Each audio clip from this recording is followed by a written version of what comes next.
मारिया की शादी में ऐसा क्या होने वाला है जिससे खुशियों का माहौल अचानक मातम में बदल जाएगा? क्या बुलाल अपनी जद और लालच में इतना आगे निकल जाएगा कि मारिया के होने वाले शौहर अली की जान लेने की कोशिश करेगा, या फिर आखिरी वक्त पर अली की जिंदगी बच जाएगी? दरअसल बिलाल को ये बात किसी सूरत बर्दाश्त नहीं कि मारिया की शादी हो और उसके बाद घर की जायदाद तकसीम हो। इसे मालूम है कि शारिक जानबूझकर मारिया की शादी जल्द करवाना चाहता है ताकि वो घर का बंटवारा कर सके, लेकिन बिलाल के लिए ये घर छोड़ना या तकसीम होना किसी सूरत काबिल कबूल नहीं। इसी वजह से बिलाल एक इंतहाई खतरनाक रास्ता अख्तियार करता है। वो सोचता है कि अगर मारिया की शादी ही न हो तो घर के बंटवारे की नौबत भी नहीं आएगी। इसी मकसद के लिए वो अपने चंद शराबी साथियों को साथ मिलाता है और अली को रास्ते से हटाने का मंसूबा बना डालता है। उधर मारिया पहले ही घर के हालात से तंग आ चुकी है। बिलाल और शारिक के रवैये ने उसे अंदर से तोड़ दिया है, इसीलिए वो हमजा के घर से अपना सामान वापस लेने का फैसला करती है। वो आफिया से कहती है कि भाभी, मेरा कुछ सामान अभी घर में मौजूद है, अगर आप मेरे साथ चलें तो मैं अपना सामान ले आती हूँ। आफिया उसकी बात मान लेती है और दोनों घर पहुंच जाती हैं। लेकिन जैसे ही मारिया अपना सामान लेकर वापस जाने लगती है तो नाजनीन उसे रोक लेती है। नाजनीन सवाल करती है, मारिया तुम कहाँ जा रही हो? मारिया भी अब किसी के सामने झुकने के लिए तैयार नहीं होती। वो जवाब देती है कि मैं अपनी मर्जी से जहाँ चाहूँ जा सकती हूँ, मुझे किसी को जवाब देने की जरूरत नहीं। नाजनीन उसे याद दिलाती है कि चंद ही दिनों में उसकी शादी होने वाली है और अगर उसने शारिक को सब कुछ बता दिया तो शायद वो शादी में भी शरीक ना हो। लेकिन मारिया अब धमकियों से खुफजदा नहीं होती। वो दो टूक अल्फाज में कहती है कि जब अपने ही भाई मेरी खुशी के दुश्मन बन जाएं तो फिर मुझे दुनिया की बातों की क्या परवाह। मारिया की बात सुनकर नाजनीन उसे ताना देते हुए कहती है कि दुल्हन को तो घर से दुआएं लेकर रुखसत होना चाहिए, लेकिन तुम अपने लिए बद्दुआएं जमा कर रही हो। मारिया उस बार भी खामोश नहीं रहती और साफ कह देती है कि उसे ऐसी दुआओं की जरूरत नहीं जो उसकी खुशियों के साथ ना हो। ये कहकर मारिया आफिया के साथ सादिया के घर चली जाती है, लेकिन उसे क्या खबर कि उसकी जिंदगी का सबसे अहम दिन एक खतरनाक साजिश की जद में आ चुका है। दूसरी तरफ शारिक बिलाल से मिलने आता है। वो गुड़ियाबाजी के साथ होने वाले वाकये पर बिलाल की तारीफ करता है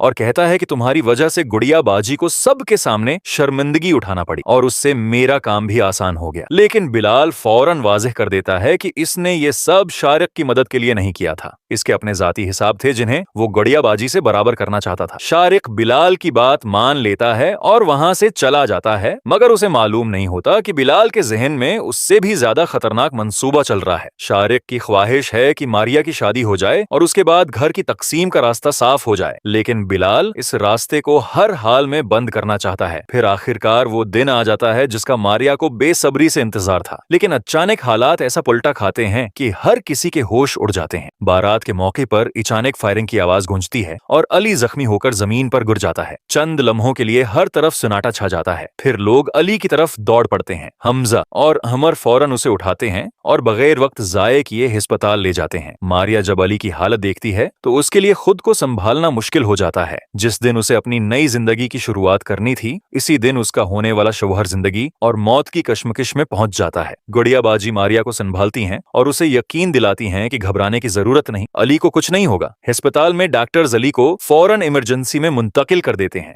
बाहर मौजूद घर वालों की नजरें मुसलसल इमरजेंसी के दरवाजे पर होती हैं। कुछ देर बाद डॉक्टर्स बाहर आते हैं और सबको खुशखबरी देते हैं कि गोली अली को शदीद नुकसान पहुंचाए बगैर सिर्फ छूकर गुजरी है और उसकी हालत अब खतरे से बाहर है। ये खबर सुनते ही मारिया समेत सबकी सांस बहाल होती है।